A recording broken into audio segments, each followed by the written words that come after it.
I feel really calm now. Hello, and welcome everyone.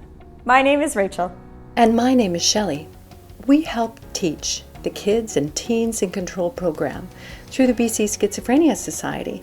Kids and Teens in Control are groups for children and youth who have a family member with mental illness.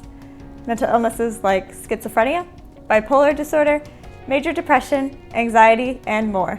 These family members might be moms, dads, brothers, sisters, grandparents, or another close family member. We know there's a lot going on right now, but remember, it's not in your control.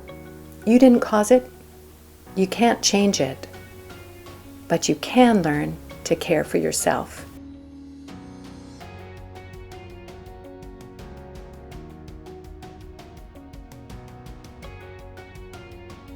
Today, you will learn how to make your own calming jar you can keep in your self-care toolbox. This is a calming jar, or as I sometimes like to call it, a brain jar. When you shake it up like this,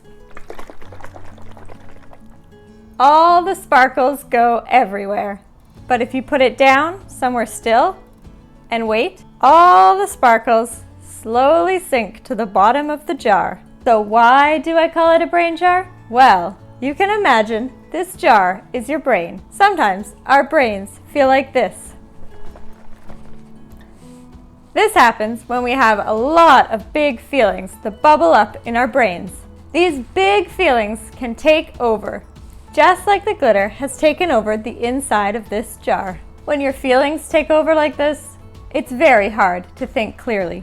The emotional part of your brain has taken over, and the thinking, logical part of your brain isn't able to help you think through what's happening or help you solve your problem. When you feel your feelings start to bubble up like this,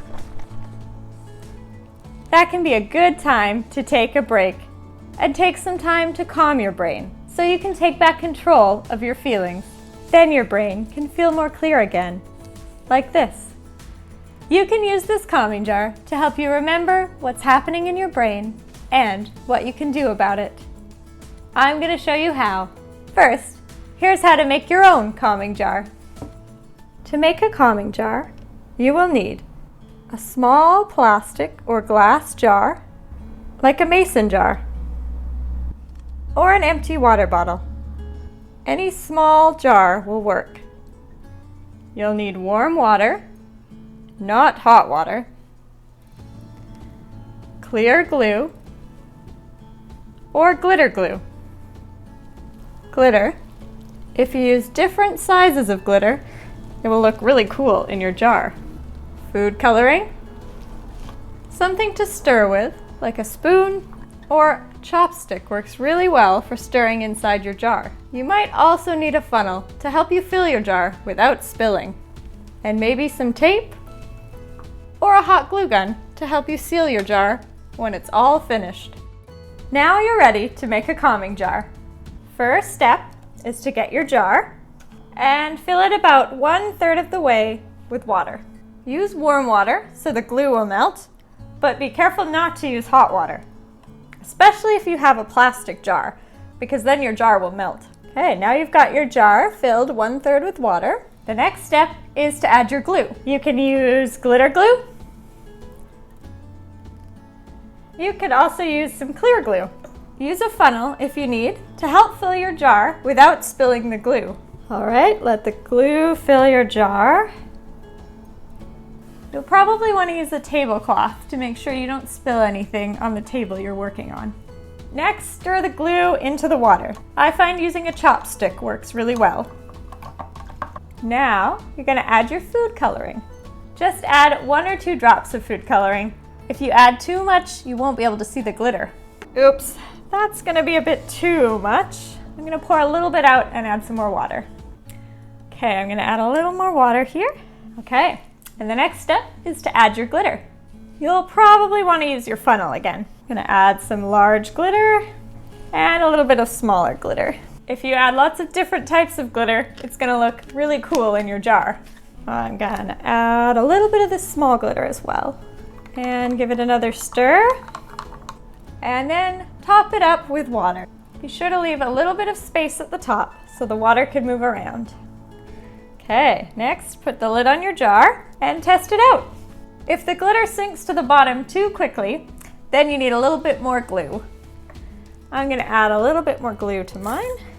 The glue helps the glitter to float in the jar. And give it a stir. Once you're happy with your jar, make sure the lid is on really tight. You can ask an adult to help you make sure it's on good. And if you need to, you could also add some tape or some glue around the edge. That will help to seal it. Now that you've made your calming jar, here's how you can use it to help yourself calm down. When you feel lots of feelings start to bubble up, go and find your jar. Shake up your jar so all the glitter goes everywhere. Now your jar matches how your brain and your body are feeling. Now put your jar out in front of you and take a calming moment. You can watch your jar as all the glitter slowly floats to the bottom. I really like watching the glitter. It helps me to not think about anything else. You could take some deep breaths while you watch your jar, or try a grounding exercise like we'll teach you in one of our other videos. Now look what's happened to your jar. All the glitter has sunk to the bottom. The feelings aren't swirling around in your brain anymore.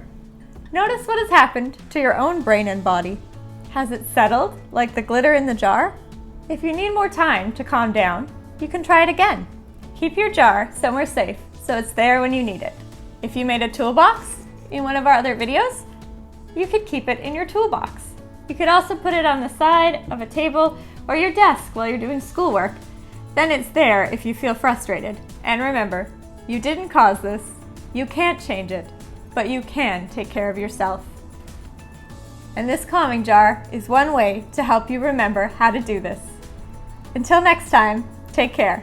BC Schizophrenia Society is about helping families with schizophrenia and other mental illness. By providing information and support, families can better understand what's happening and learn to take care of themselves and others. If we can help you, or we have helped you, please let us know. If you or your family have questions, or you'd like to share something you made with us, please send us an email at kidsincontrol@bcss.org. If you need help or someone to talk to right away, here are some phone numbers you can call, like the Kids Help phone. To make sure you don't miss a video, hit subscribe or connect with BCSS on Facebook, Twitter, or Instagram.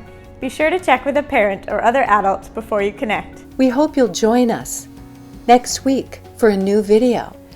Until next time, take care.